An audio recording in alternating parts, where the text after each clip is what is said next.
La noche caía sobre Ciudad de México mientras el doctor Alejandro Vega atravesaba las puertas del Hospital Juárez, ese coloso de la medicina que había presenciado más de un siglo de sufrimiento y esperanza. El edificio, con sus pasillos de azulejos gastados y su olor característico a desinfectante y historias no contadas, sería su nuevo hogar durante las guardias nocturnas. «Bienvenido, doctor Vega», lo saludó la jefa de enfermeras, una mujer de rostro severo pero mirada amable. «Espero que esté listo para su primera noche como jefe de residentes». Alejandro asintió con la seguridad que le daban sus 15 años de experiencia. A sus 42 años, había visto suficiente como para no impresionarse fácilmente. O eso creía. «He sobrevivido a 3 epidemias y 2 terremotos, licenciada.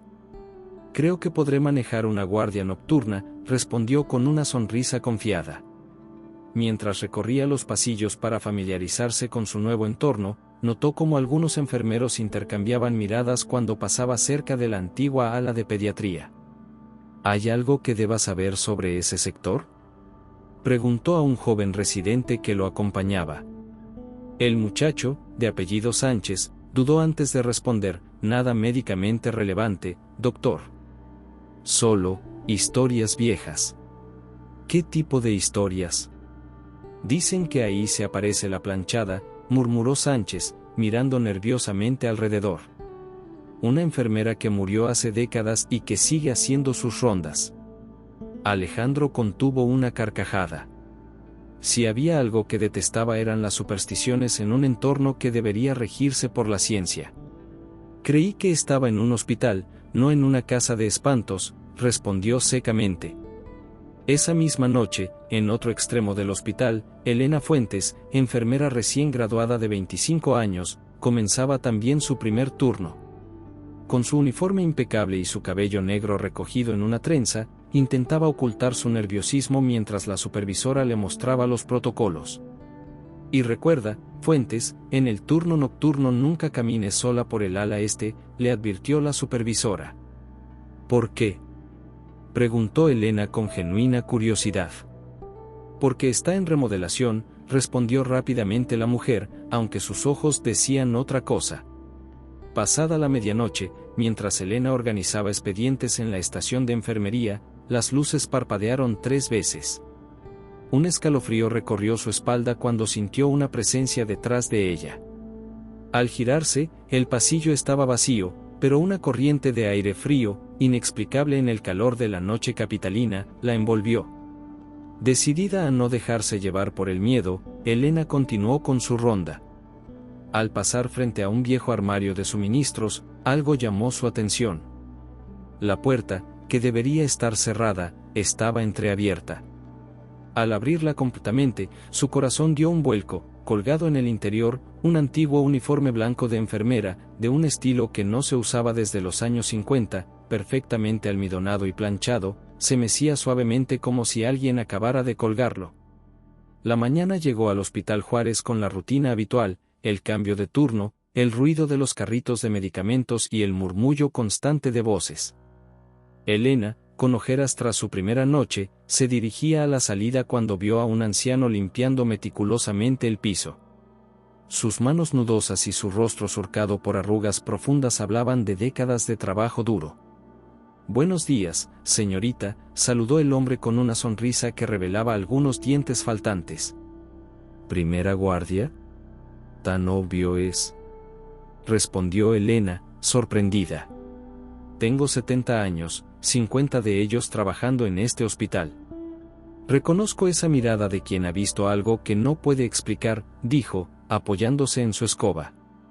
«Soy Manuel, pero todos me dicen Don Manuelito». Elena dudó un momento antes de preguntar: «Don Manuelito, ¿qué sabe usted sobre un uniforme antiguo en el armario del 3er piso?» El anciano dejó de barrer y la miró fijamente. «Ah, conociste a Eulalia», murmuró, como quien habla de una vieja amiga. «Siéntate, niña. Esta historia requiere tiempo». En la cafetería casi vacía, con el vapor de 2 tazas de café negro entre ellos, don Manuel le contó sobre Eulalia Pérez, una enfermera que trabajó en el hospital durante la epidemia de influenza de 1957. Era la mejor, dijo con nostalgia. Incansable, dedicada. Sus uniformes siempre estaban perfectamente planchados, por eso le decían, la planchada. Trabajaba dobles turnos cuando nadie más quería hacerlo. Durante la epidemia, se quedó a cuidar a los niños infectados cuando muchos otros huyeron por miedo. ¿Qué le pasó?, preguntó Elena, sintiendo un nudo en la garganta. Murió atendiendo a un niño con fiebre alta. Dicen que el cansancio la hizo cometer un error con la medicación. Otros dicen que se contagió. Lo cierto es que la encontraron muerta junto a la cama del pequeño, que milagrosamente sobrevivió. Elena sintió un escalofrío. Desde entonces, continuó don Manuel, muchos aseguran haberla visto recorriendo los pasillos, especialmente cuando hay niños gravemente enfermos. Siempre con su uniforme impecable. Mientras tanto, en el área de pediatría, el doctor Vega atendía a Miguel Soto, un niño de 8 años con una extraña infección que no respondía a los antibióticos convencionales. Su abuela, una mujer de unos 60 años, no se separaba de su cama. «Doctor, tiene que creerme», insistía la señora. «Anoche vino una enfermera que no era de las habituales. Vestía diferente, más antiguo. Le puso la mano en la frente a mi nieto y le habló suavecito. Esta mañana la fiebre había bajado». Alejandro revisó los signos vitales del niño. Efectivamente, mostraba una mejoría inexplicable. «Señora Soto, seguramente fue alguna enfermera del turno nocturno», respondió con paciencia. «No, doctor», insistió la abuela. «Yo conozco a todas las enfermeras que han atendido a Miguel. Esta era diferente». Y cuando le pregunté su nombre, solo sonrió y dijo: «Soy Eulalia, estoy de guardia permanente». Esa tarde, intrigada por la historia, Elena buscó en los archivos antiguos del hospital. En un polvoriento álbum de fotografías del personal de los años 50, encontró lo que buscaba, una imagen en blanco y negro de una joven enfermera de rostro sereno y mirada intensa. Debajo, una inscripción: Eulalia Pérez, 1953 a 1957. El corazón de Elena dio un vuelco. Era el mismo rostro que había vislumbrado brevemente al final del pasillo la noche anterior, antes de desaparecer en la penumbra. Las nubes negras se arremolinaban sobre Ciudad de México, presagiando una de esas tormentas violentas que ocasionalmente azotaban la capital. Dentro del Hospital Juárez, Elena terminaba de administrar medicamentos cuando las primeras gotas comenzaron a golpear las ventanas con furia. «Va a ser una noche larga», comentó Lucía, otra enfermera, mientras revisaba el monitor de un paciente. «Estas tormentas siempre traen emergencias». Como respondiendo a sus palabras, un relámpago iluminó el cielo nocturno, seguido por un trueno ensordecedor. Las luces parpadearon y, segundos después, todo el hospital quedó sumido en la oscuridad. «Generador de emergencia», gritó alguien en el pasillo. Pero los segundos pasaron y las luces no volvieron. Elena tomó una linterna del cajón de emergencias y salió al pasillo. Necesitaba verificar a los pacientes del ala este, donde se encontraba el antiguo pabellón de pediatría, ahora parcialmente en desuso. Los pasillos, iluminados únicamente por su linterna y los ocasionales relámpagos que se colaban por las ventanas, parecían interminables.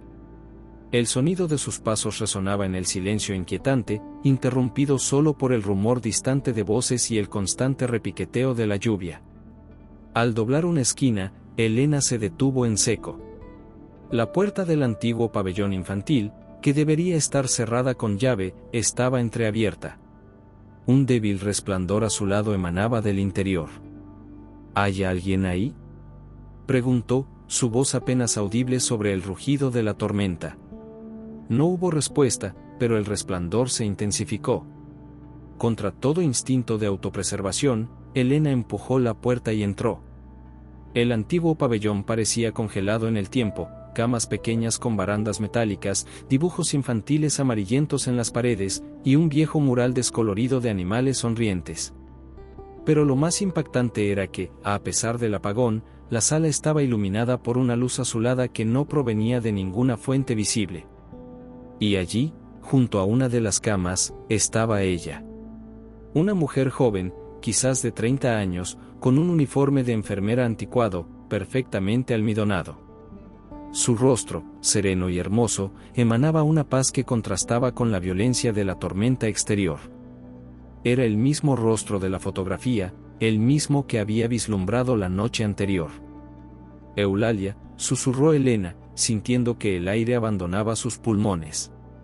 La aparición la miró directamente, sus ojos llenos de una tristeza infinita y, al mismo tiempo, de una determinación inquebrantable. Lentamente, extendió su mano hacia Elena. Temblando, Elena dio un paso adelante. Cuando sus dedos estaban a punto de tocar los de Eulalia, la habitación a su alrededor comenzó a transformarse. Las paredes se volvieron más nuevas, los colores más vivos. El sonido de la tormenta fue reemplazado por toses, llantos infantiles y el ajetreo de personal médico. Elena se vio transportada al Hospital Juárez de 1957, en plena epidemia.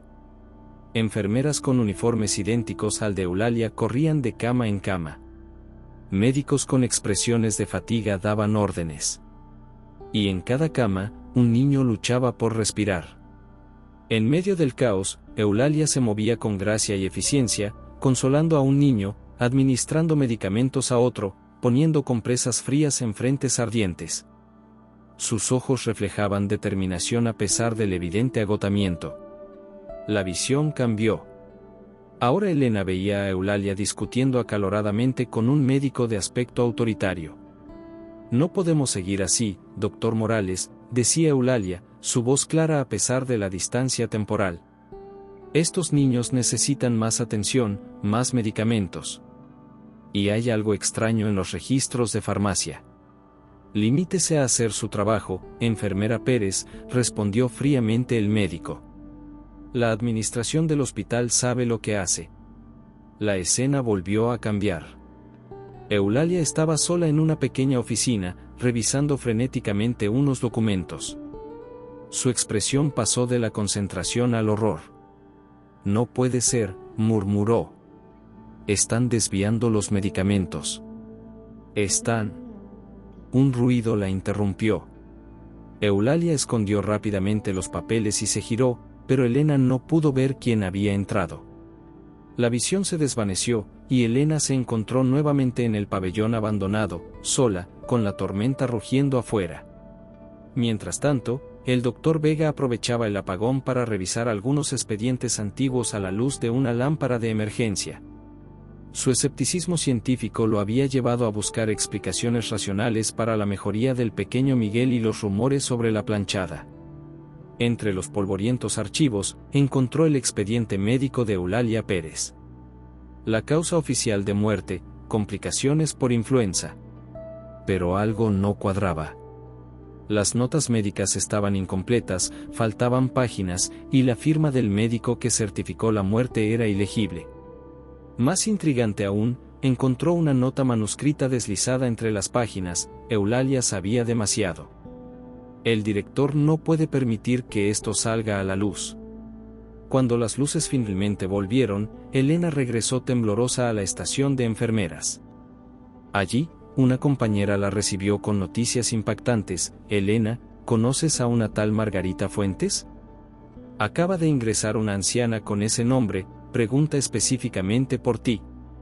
El corazón de Elena dio un vuelco. Margarita Fuentes era su abuela, a quien no había visto en años debido a conflictos familiares. En la habitación 307, encontró a una mujer de 80 años, frágil pero con ojos vivaces que se iluminaron al verla. «Abuela, ¿qué haces aquí?», preguntó Elena, tomando su mano arrugada. «Tenía que verte, mi niña», respondió la anciana con voz débil.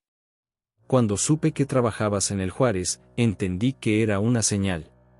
«¿Una señal de qué?». «De que es tiempo de contarte la verdad», dijo Margarita, apretando su mano. «Yo estuve internada aquí durante la epidemia del 57. Tenía 12 años. Y fue Eulalia quien me salvó la vida». Elena sintió que el suelo se movía bajo sus pies. «La recuerdo perfectamente», continuó la anciana. Su uniforme siempre impecable, su voz suave pero firme. Me cuidó día y noche cuando los médicos me habían dado por perdida. Hizo una pausa, sus ojos llenándose de lágrimas. Y la noche antes de que muriera, la escuché discutir con alguien. Ella decía que había descubierto algo terrible, que no podía quedarse callada. A la mañana siguiente, la encontraron muerta.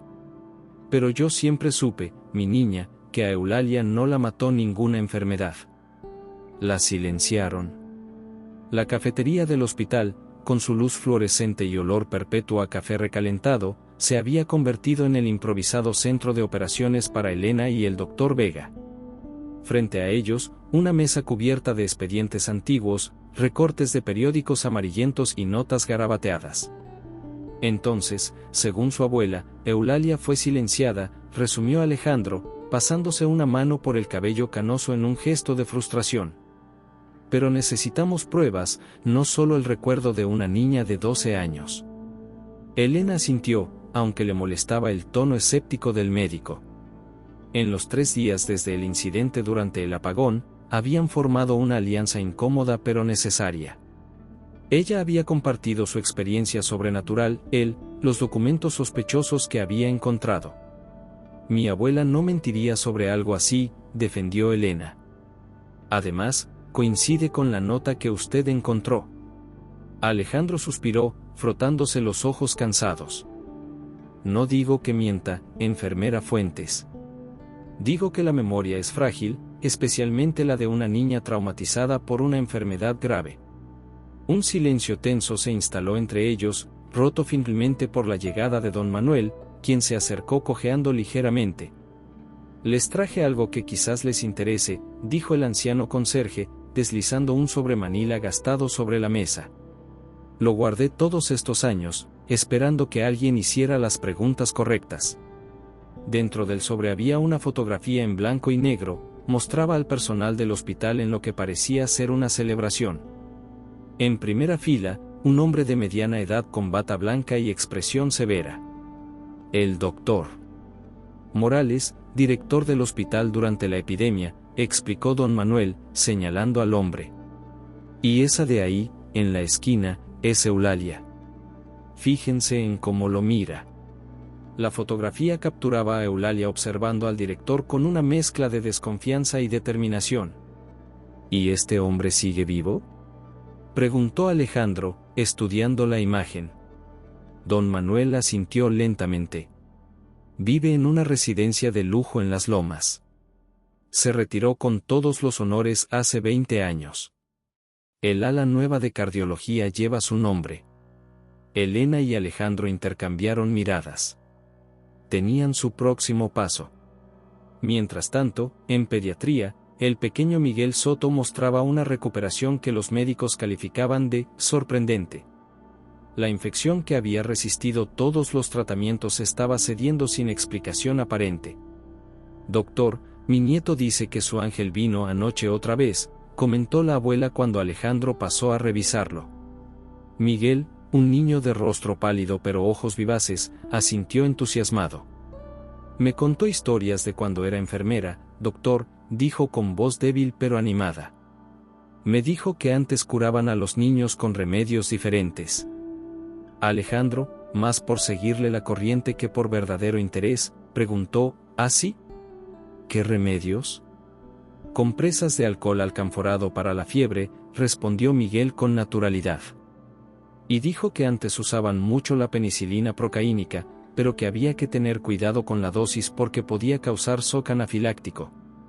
Alejandro se quedó paralizado. La penicilina procaínica era un tratamiento de los años 50, y la terminología médica que el niño acababa de usar era demasiado técnica para que la conociera por casualidad. Miguel, ¿cómo sabes eso? El niño se encogió de hombros. Eulalia me lo explicó. Dijo que ella murió porque descubrió que alguien estaba robando medicinas y las cambiaba por agua. Muchos niños murieron por eso. Un escalofrío recorrió la espalda de Alejandro. Era exactamente lo que sugerían los documentos incompletos que había encontrado. Esa tarde, Elena recibió una llamada de la jefa de enfermeras. Fuentes, el director quiere verte en su oficina. Ahora. El doctor Hernández, actual director del hospital, era un hombre corpulento con una sonrisa practicada que no llegaba a sus ojos. Señorita Fuentes, me han informado que usted y el doctor Vega han estado investigando antiguos registros hospitalarios, dijo, juntando las puntas de los dedos. Entiendo la curiosidad histórica, pero hay procedimientos para acceder a esos archivos. Solo buscábamos información sobre prácticas médicas históricas, mintió Elena, manteniendo la compostura. Por supuesto, respondió el director con falsa amabilidad.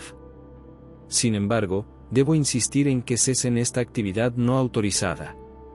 Algunos de esos registros contienen información confidencial de pacientes.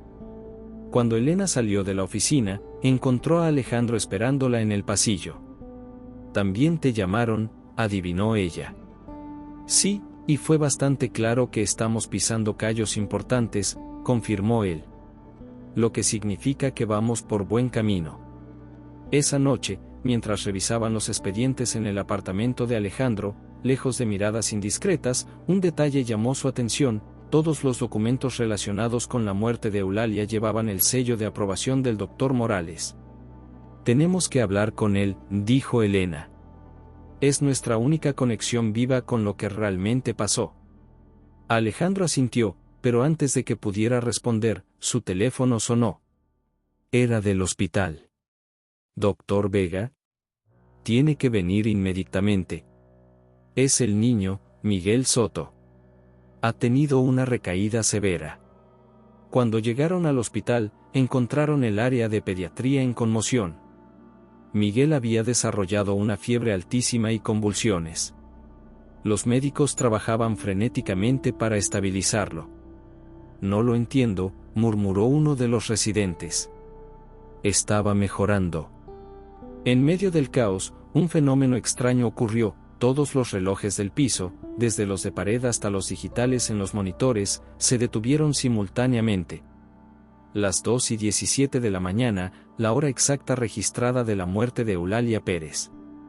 Y en ese preciso instante, las cámaras de seguridad del pasillo captaron una imagen que más tarde dejaría perplejos a los guardias de seguridad: una figura femenina con uniforme blanco antiguo, caminando con paso decidido hacia la habitación de Miguel. Ninguna enfermera real estuvo allí.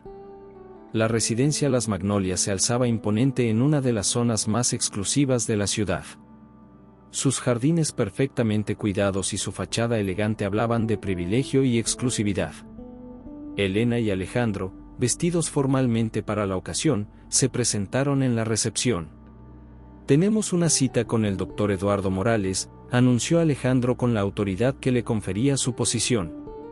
Habían conseguido la entrevista fingiendo estar escribiendo un artículo sobre la historia de la medicina en México, específicamente sobre la epidemia de 1957. Una mentira necesaria, habían acordado. Los guiaron a través de pasillos decorados con obras de arte hasta un soleado jardín interior, donde un anciano de 90 años los esperaba sentado en una silla de ruedas. A pesar de su edad avanzada, los ojos del doctor Morales mantenían una agudeza inquietante. «Así que quieren saber sobre la epidemia del 57», dijo después de las presentaciones, su voz sorprendentemente firme. «Tiempos difíciles. Perdimos a muchos buenos elementos. Nos interesa particularmente el trabajo del personal de enfermería durante la crisis», comentó Elena, intentando mantener un tono casual. «Hemos encontrado referencias a una enfermera llamada Eulalia Pérez». Un cambio sutil pero inconfundible alteró el rostro del anciano. Sus manos, manchadas por la edad, se tensaron sobre los reposabrazos de su silla. «Pérez, sí, una tragedia. Muy dedicada. La perdimos ante la misma enfermedad que combatía», respondió con estudiada neutralidad. La conversación continuó por ese camino, con Morales ofreciendo respuestas ensayadas y ellos intentando encontrar fisuras en su narrativa. Cuando mencionaron los registros incompletos, el anciano los despidió alegando fatiga. «No obtuvimos nada concreto», se lamentó Alejandro mientras regresaban al hospital. «Te equivocas», respondió Elena. Su reacción cuando mencioné a Eulalia fue reveladora. Y noté algo más: llevaba un anillo con el símbolo de la Sociedad Médica Privada, la misma que financiaba el hospital durante los 50. De vuelta en el hospital, Elena se dirigió al antiguo dormitorio de enfermeras, ahora convertido en almacén. Algo en su conversación con Morales había despertado un recuerdo: Eulalia mencionando unos documentos en la visión durante el apagón. El dormitorio, polvoriento y lleno de cajas, parecía no haber sido usado en décadas. Elena recorrió las paredes con sus manos, buscando algo, cualquier cosa, que pudiera haber dejado Eulalia. Fue entonces cuando lo notó: una pequeña irregularidad en la pared junto a lo que habría sido la cama más alejada de la puerta. Presionó ligeramente y, para su sorpresa, un pequeño compartimento se abrió. Dentro, envuelto en tela encerada para protegerlo de la humedad, había un cuaderno. Con manos temblorosas, Elena lo abrió. Era un diario, escrito con la letra pulcra y ordenada que cabría esperar de alguien apodada La Planchada. Las primeras entradas describían la rutina hospitalaria, casos interesantes, reflexiones sobre la vocación de enfermería. Pero a medida que avanzaba la epidemia, el tono cambiaba. 10 de mayo, 1957, algo extraño está ocurriendo con los suministros. El doctor Rivera solicitó 50 dosis de penicilina para el pabellón infantil, pero solo llegaron 20. Cuando pregunté, el doctor Morales dijo que había escasez. Pero vi las cajas completas en su oficina. 15 de mayo, 1957, los niños no mejoran como deberían. La medicación no parece tener efecto. El pequeño Javier falleció anoche a pesar de que supuestamente recibió el tratamiento completo. Algo no está bien. 20 de mayo, 1957, hoy tomé una muestra de los viales de penicilina del lote nuevo. Le pedí a mi primo del laboratorio de la universidad que la analizara discretamente. No puedo creer los resultados: es mayormente solución salina con trazas mínimas de antibiótico. Alguien está diluyendo los medicamentos. Las entradas continuaban, documentando meticulosamente cómo Eulalia había descubierto un esquema de desviación de medicamentos. Los antibióticos reales se vendían en el mercado negro a precios exorbitantes, mientras que los pacientes del hospital recibían versiones diluidas o falsificadas. La última entrada, fechada el día antes de su muerte, era escalofriante: 27 de mayo, 1957, he reunido todas las pruebas. Mañana presentaré mi informe a la junta directiva. El doctor Morales está detrás de todo esto, junto con 2 médicos más y alguien de la administración. No puedo permitir que esto continúe. Demasiados niños han muerto ya. Si algo me sucede, he dejado copias de los documentos con mi primo. Que Dios me proteja. Elena cerró el diario, lágrimas silenciosas corriendo por sus mejillas. Ahora tenían la prueba: Eulalia había sido silenciada por descubrir un esquema criminal que costó vidas inocentes. Mientras tanto, Alejandro enfrentaba sus propios desafíos. El director actual lo había convocado nuevamente a su oficina. Doctor Vega, he recibido una queja formal del doctor Morales, anunció sin preámbulos.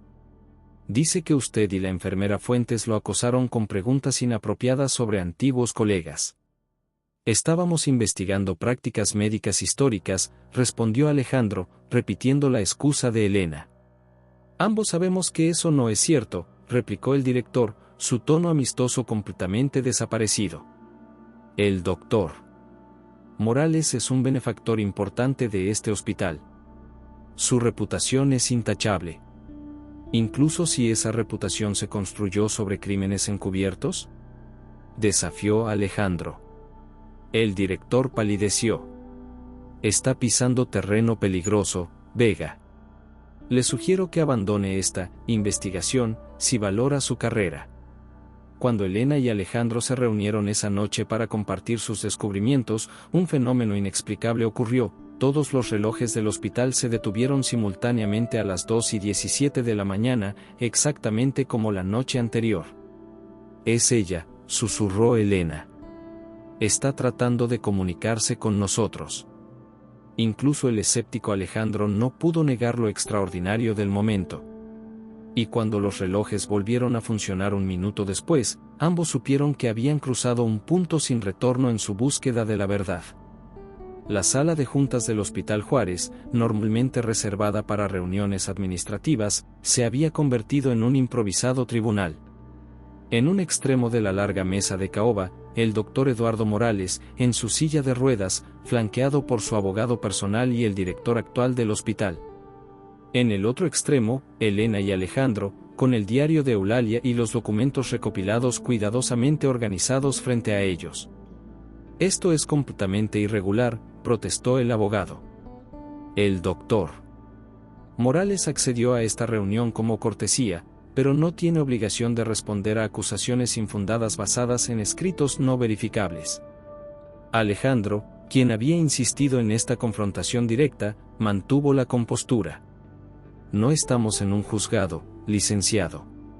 Solo buscamos aclarar hechos históricos que afectan a este hospital hasta el día de hoy». El doctor Morales, a pesar de su edad avanzada, mantenía una presencia intimidante. Sus ojos, hundidos en un rostro surcado por arrugas, observaban a Elena con particular intensidad. «Señorita Fuentes», dijo finalmente, ignorando a Alejandro, «usted me recuerda a ella». La misma obstinación, la misma incapacidad para entender el panorama completo. Un silencio tenso invadió la sala. Era la primera admisión implícita de que conocía bien a Eulalia. Elena abrió el diario en una página marcada.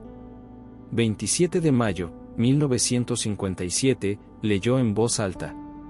«He confirmado que el doctor Morales personalmente supervisa la dilución de los antibióticos. La operación involucra al jefe de farmacia y al menos 2 médicos más. Los medicamentos reales se desvían a clínicas privadas donde se venden a precios exorbitantes». El rostro del anciano permaneció impasible, pero sus manos se crisparon ligeramente. «Fantasías de una mente agotada por el trabajo excesivo», respondió con desdén. «Eulalia Pérez era una excelente enfermera, pero la presión de la epidemia afectó su juicio». Alejandro extrajo entonces un sobre de su maletín. «Hace 3 días contactamos al sobrino del primo de Eulalia mencionado en el diario. Sorprendentemente, la familia conservó los documentos que ella les entregó», explicó, deslizando varias fotocopias sobre la mesa. «Registros de farmacia alterados, análisis químicos de medicamentos diluidos, y lo más interesante, una lista de pagos a médicos involucrados, con su firma, Dr. Morales». El color abandonó el rostro del anciano. Su abogado intentó tomar los documentos, pero el director del hospital, visiblemente perturbado, se le adelantó. Esto es muy grave», murmuró, revisando las pruebas. «Si esto es auténtico», «Lo es», confirmó Alejandro. «Hemos verificado las firmas con documentos oficiales de la época». El doctor Morales miró a su alrededor, como un animal acorralado.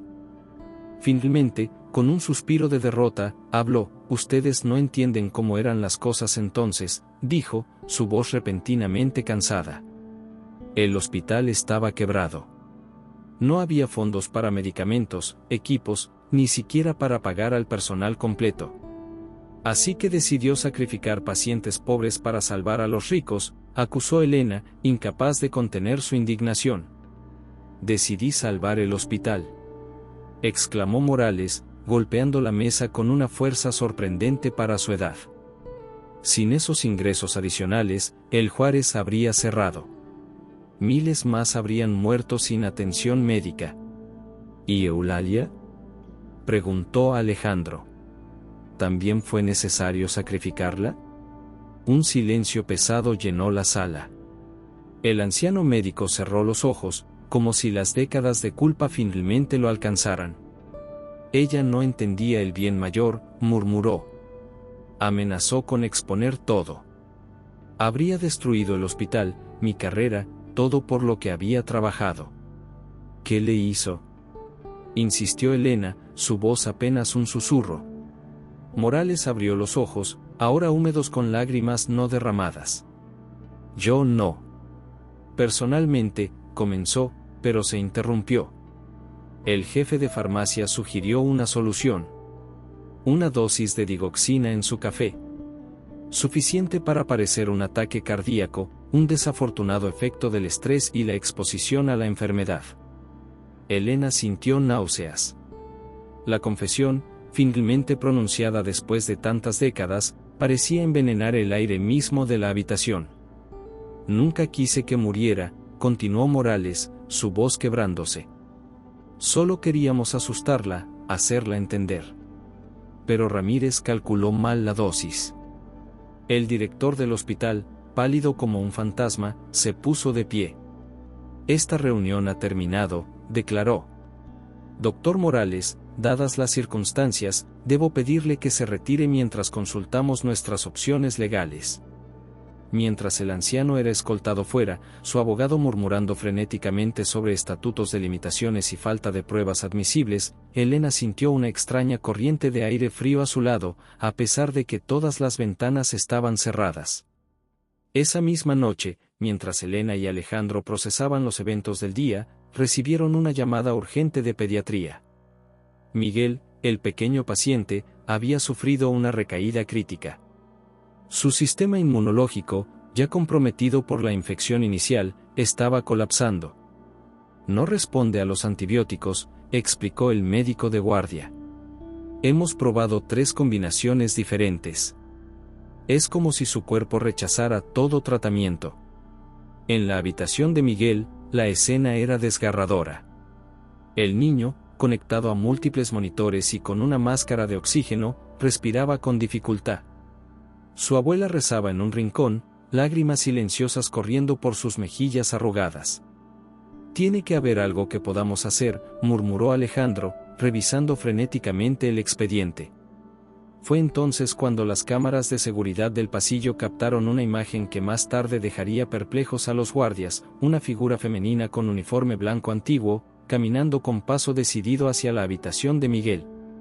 La cámara dentro de la habitación mostró la puerta abriéndose, pero nadie entró. Al menos, nadie visible para el lente electrónico. Sin embargo, tanto Elena como Alejandro sintieron su presencia, una súbita caída de temperatura, un aroma tenue a alcohol medicinal y algo más, algo indefinible pero reconfortante. Y Miguel, en su estado semiconsciente, sonrió débilmente. Eulalia vino, susurró. Dice que sabe cómo ayudarme. La unidad de cuidados intensivos pediátricos del Hospital Juárez se había convertido en el epicentro de una batalla desesperada por la vida de Miguel Soto. Médicos y enfermeras trabajaban incansablemente, aplicando protocolos, administrando medicamentos, monitoreando constantes vitales que se deterioraban hora tras hora. Elena observaba desde el pasillo, impotente. Su turno había terminado, pero no podía irse. No después de todo lo que habían descubierto, no cuando sentía que Eulalia intentaba comunicarse a través del pequeño paciente. Deberías descansar, dijo Alejandro, ofreciéndole un café. Han sido días intensos. Elena negó con la cabeza. No puedo irme. Siento que ella quiere que estemos aquí. Alejandro, quien apenas una semana antes habría desestimado tal comentario como superstición, ahora solo asintió comprensivamente. Los eventos recientes habían sacudido sus cimientos científicos, obligándolo a considerar posibilidades que antes habría rechazado categóricamente. Los médicos han agotado todas las opciones convencionales, comentó, mirando a través del cristal hacia la habitación donde Miguel luchaba por su vida. Su infección ha mutado, volviéndose resistente a todos los antibióticos disponibles. Elena recordó entonces algo que había leído en el diario de Eulalia, una entrada sobre tratamientos alternativos durante la epidemia cuando los medicamentos escaseaban. Necesito revisar el diario nuevamente, dijo súbitamente. En la sala de descanso, con el cuaderno abierto sobre la mesa, Elena buscó frenéticamente la entrada que recordaba. Finalmente la encontró, 12 de abril, 1957, con la escasez de penicilina, hemos recurrido a métodos antiguos. La hermana María del convento vecino nos enseñó a preparar un extracto de propóleo y miel de abeja con corteza de sauce. sorprendentemente efectivo para reducir la fiebre y combatir infecciones cuando se administra junto con dosis mínimas de antibiótico. El Dr. Rivera lo desaprueba, pero no puede negar los resultados. Esto podría funcionar, murmuró Elena. El propóleo tiene propiedades antibacterianas naturales, y la corteza de sauce contiene salicilatos, precursores del ácido acetilsalicílico. Es una idea interesante desde el punto de vista histórico, respondió Alejandro cautelosamente, pero no podemos simplemente experimentar con remedios no probados en un niño crítico. ¿Y si fuera nuestra única opción?, insistió Elena. Los tratamientos convencionales están fallando. Antes de que Alejandro pudiera responder, las luces de todo el piso parpadearon 3 veces. Los monitores electrónicos emitieron pitidos de error antes de estabilizarse nuevamente. Y en ese preciso instante, el pequeño Miguel comenzó a convulsionar. El equipo médico se precipitó a su habitación. Elena y Alejandro lo siguieron, observando impotentes cómo luchaban por estabilizarlo. «Está entrando en shock séptico», gritó uno de los médicos. «Necesitamos vasopresores ahora». En medio del caos, Elena sintió una presencia a su lado. No necesitaba mirar para saber quién era. El aire frío, el aroma característico, esa sensación de paz en medio de la tormenta. «Ayúdanos», susurró. «Por favor, Eulalia, dinos qué hacer». Como respondiendo a su súplica, Elena sintió un impulso inexplicable. Sin pensar en lo que hacía, entró en la habitación y se acercó a Miguel. «Fuentes». «¿Qué hace?». «Salga de aquí», ordenó uno de los médicos. Pero Elena no escuchaba. Sus movimientos ya no parecían completamente suyos. Con una seguridad que no sabía que poseía, ajustó el goteo intravenoso y comenzó a recitar un protocolo de tratamiento que nunca había estudiado.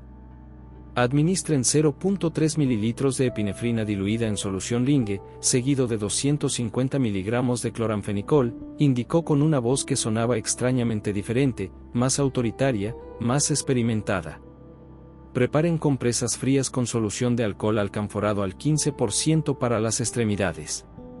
Los médicos la miraban atónitos, pero Alejandro, reconociendo la terminología médica de los años 50, intervino. «Háganlo», ordenó, usando su autoridad como jefe de residentes. «Ahora».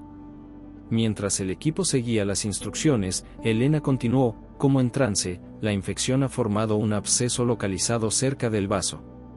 Necesita drenaje inmediato o seguirá liberando toxinas al torrente sanguíneo». El cirujano de guardia, escéptico pero desesperado, realizó una ecografía rápida. «Tiene razón», murmuró asombrado. «Hay un absceso que no detectamos antes». «¿Cómo lo supo?». Pero Elena no respondió. Sus ojos, ligeramente desenfocados, miraban algo que los demás no podían ver. Y entonces, ante la mirada atónita de todos los presentes, sus pies se elevaron ligeramente del suelo, apenas unos centímetros, pero lo suficiente para que fuera innegable: Elena Fuentes estaba levitando. «Dios mío», susurró una enfermera, persignándose. Alejandro, paralizado entre el asombro y el terror científico, observó cómo Elena flotaba durante aproximadamente 10 segundos antes de descender suavemente. Cuando sus pies tocaron nuevamente el suelo, ella parpadeó varias veces, como despertando de un sueño. ¿Qué pasó?», preguntó, confundida. Pero no hubo tiempo para explicaciones. El equipo médico, siguiendo las instrucciones que había dado en trance, trabajaba frenéticamente para estabilizar a Miguel y prepararlo para el drenaje del absceso. Horas más tarde, en la sala de espera, Alejandro intentaba procesar lo que había presenciado. «Lo que ocurrió allí dentro», comenzó, inseguro de cómo continuar. «No tiene explicación científica». Elena, aún pálida y agotada, asintió lentamente. «Fue ella, Alejandro. Eulalia usó mi cuerpo para salvar a Miguel, como ha estado intentando hacer desde el principio». Por primera vez, el médico no discutió la posibilidad. Lo que había visto desafiaba toda lógica médica conocida. Hablaste usando terminología médica de los años 50, dijo finalmente. Diagnosticaste un absceso que no aparecía en ninguna prueba previa. Y flotaste. Literalmente flotaste en el aire. Elena cerró los ojos, recordando fragmentos de la experiencia. Pude verlo todo a través de sus ojos, murmuró. El hospital como era antes, los tratamientos que usaban, el miedo durante la epidemia. Y también vi, su voz se quebró. Vi cómo murió Alejandro. Vi a Morales poniendo algo en su café. La vi darse cuenta demasiado tarde, intentar pedir ayuda, colapsar junto a la cama de un paciente. Las lágrimas corrían libremente por su rostro ahora. Murió sola, asustada, sabiendo que la habían silenciado para siempre. O eso creían ellos. El cirujano que había operado a Miguel se acercó a ellos, interrumpiendo la conversación. Su rostro reflejaba una mezcla de asombro y cautela profesional. El procedimiento fue exitoso, informó. Drenamos el absceso y hemos iniciado el tratamiento antibiótico específico. Sus signos vitales están mejorando notablemente. ¿Se recuperará?, preguntó Elena. Es prematuro asegurarlo, pero el médico dudó. Nunca he visto a un paciente responder tan positivamente después de un shock séptico tan severo. Es casi como si alguien más estuviera ayudando, sugirió Alejandro. El cirujano lo miró incómodo, claramente reluctante a considerar explicaciones no científicas. Como sea, quería agradecerles. Especialmente a usted, enfermera Fuentes. Su intervención fue decisiva. Cuando el médico se alejó, Elena y Alejandro quedaron nuevamente solos con el peso de lo ocurrido. ¿Qué hacemos ahora?, preguntó ella. Alejandro la miró con una nueva determinación en sus ojos. Ahora hacemos lo que Eulalia no pudo hacer en vida, asegurarnos de que la verdad salga a la luz y que se haga justicia, aunque sea tardía. El auditorio principal del Hospital Juárez estaba abarrotado. Personal médico, enfermeras, administrativos, pacientes recuperados y sus familias, periodistas e incluso algunos funcionarios de la Secretaría de Salud ocupaban cada asiento disponible. En el estrado, una fotografía ampliada de Eulalia Pérez, sonriente en su impecable uniforme blanco, presidía la ceremonia. Habían pasado 3 meses desde la confesión del Dr. Morales y el milagroso salvamento de Miguel Soto. 3 meses de investigaciones oficiales, declaraciones juradas y revelaciones que sacudieron los cimientos del prestigioso hospital. Elena, vestida con su uniforme de gala, observaba desde un costado del escenario mientras el actual director del hospital se acercaba al podio. Estamos reunidos hoy para corregir una injusticia histórica, comenzó el doctor Hernández, visiblemente nervioso. Para honrar la memoria y el sacrificio de una mujer extraordinaria que dio su vida por defender a sus pacientes y los principios éticos de la medicina. El director procedió a relatar, sin omitir detalles incómodos, la historia completa de Eulalia Pérez y el esquema criminal que había descubierto. Explicó cómo, gracias a la persistencia de Elena Fuentes y el doctor Alejandro Vega, la verdad finalmente había salido a la luz. El doctor Eduardo Morales y los otros implicados que aún viven enfrentan ahora procesos legales por estos crímenes, continuó. Aunque los estatutos de limitaciones impiden cargos por homicidio, se han presentado acusaciones por falsificación de documentos médicos y obstrucción de la justicia. En la primera fila, Miguel Soto, completamente recuperado, escuchaba atentamente junto a su abuela. El niño, que había pasado de ser un paciente terminal a un milagro médico, sostenía un dibujo, una enfermera de blanco con un halo de luz, sonriendo. Como parte de nuestro compromiso con la verdad y la reconciliación, continuó el director, el hospital ha establecido una beca anual a nombre de Eulalia Pérez para estudiantes de enfermería que demuestren excepcional compromiso ético. Además, el ala de pediatría será renombrada en su honor, y se instalará una placa conmemorativa permanente. Alejandro, sentado junto a Elena, apretó suavemente su mano. Ambos habían cambiado profundamente durante estos meses. El escéptico doctor había aprendido a aceptar que existen misterios más allá de la ciencia, mientras que Elena había encontrado una fortaleza interior que no sabía que poseía. Cuando llegó su turno de hablar, Elena se acercó al podio con paso firme. Miró a la audiencia y, por un instante, creyó ver a Eulalia entre la multitud, asintiendo con aprobación. Eulalia Pérez no fue solo una víctima, comenzó. Fue una heroína que puso a sus pacientes por encima de todo, incluso de su propia seguridad. Su legado no es solo la injusticia que sufrió, sino el ejemplo que nos dejó. Elena explicó cómo, inspirados por Eulalia, ella y Alejandro habían desarrollado un nuevo protocolo de atención que combinaba la eficiencia de la medicina moderna con el enfoque humanista que caracterizaba a la enfermera de los años 50. Hemos implementado lo que llamamos rondas Eulalia, explicó. Tiempo dedicado exclusivamente a escuchar a los pacientes, a atender no solo sus necesidades médicas sino también sus preocupaciones emocionales y espirituales. Los resultados preliminares, continuó, mostraban mejoras significativas en la recuperación de los pacientes y en la satisfacción del personal médico. Porque Eulalia nos enseñó que la medicina no es solo ciencia, es también compasión, ética y el coraje de defender lo correcto aun cuando nadie más lo haga. Al concluir la ceremonia, mientras la multitud se dispersaba lentamente, Elena se quedó un momento a solas frente a la fotografía de Eulalia. Gracias, susurró.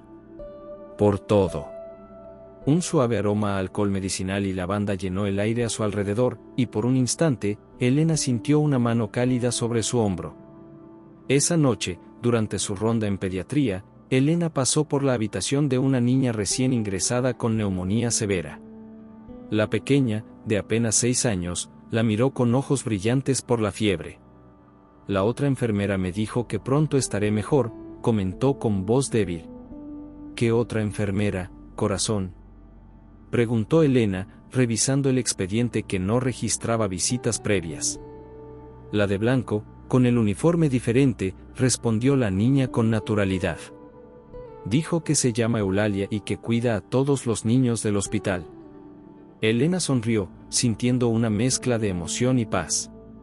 Tiene razón, respondió suavemente. Si ella lo dice, seguro que mejorarás pronto. En los meses y años siguientes, los avistamientos de la planchada continuaron en el Hospital Juárez. Pero ya no generaban miedo sino consuelo. Pacientes, especialmente niños, reportaban visitas nocturnas de una amable enfermera con uniforme antiguo que les hablaba con dulzura y aliviaba su dolor. El personal médico, incluso los más escépticos, llegaron a aceptar estas historias como parte de la identidad del hospital. Algunos incluso aseguraban que en las noches particularmente difíciles, cuando un paciente estaba en crisis, podían sentir una presencia reconfortante a su lado, guiando sus manos, susurrando antiguos remedios que sorprendentemente funcionaban. Alejandro Vega, quien eventualmente se convirtió en director del hospital, mantuvo en su oficina una pequeña fotografía de Eulalia junto a sus títulos y reconocimientos. Para recordarme, explicaba a quienes preguntaban, que la medicina verdadera va más allá de lo que podemos ver y medir. Elena Fuentes desarrolló una distinguida carrera en enfermería, especializándose en el cuidado de pacientes terminales. Muchos notaban su extraordinaria capacidad para saber exactamente qué necesitaban sus pacientes, como si tuviera una guía invisible.